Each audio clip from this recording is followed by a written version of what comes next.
कविता निष्ठा ज्याची जडदी गजाननपतीसाची, त्याच्या दुःख संकटाची होळीच होते निसंशय. बांधित असता मंदिर कामगारी शिखरावर एक होता मजूर हाताखाली गवंड्याच्या, तो धोंडा देता मिस्त्रीला एकाएकी झोप गेला.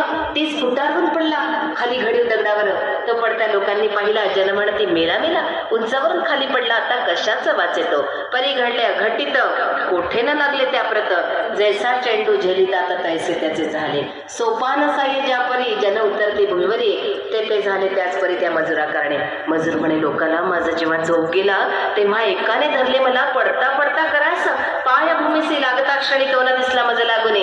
हे वृत्त ऐकून लोक अवघे आनंदले. अभिश्राप कोणाचा समर्थन घेती साच्या, हा योग पडण्याचा दैवाने चाल तुझं. या तुझ्या पडण्याने स्पर्श केला समर्थाने, तुझ्या करा कारणे असे भाग्य कोणाचे.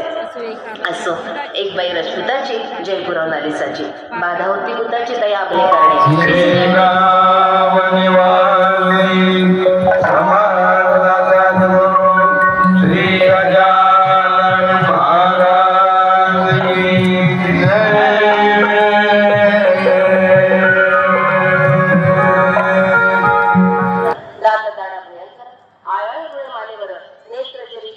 ब्रह्मांड जळपाती त्या भयंकर रूपाची भीती नसे भक्तासाची, पिले जरी बाजूची अंगावर खेळते तिच्या.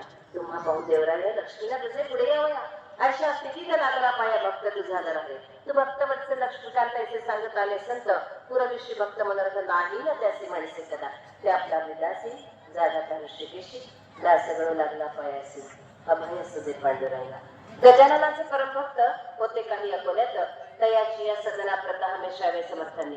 चाफरगावचे बापूकृष्ण खटाव शेटाचे कुटुंब जाणे गोंधून आला चरंजन बच्चूला नामजाचे.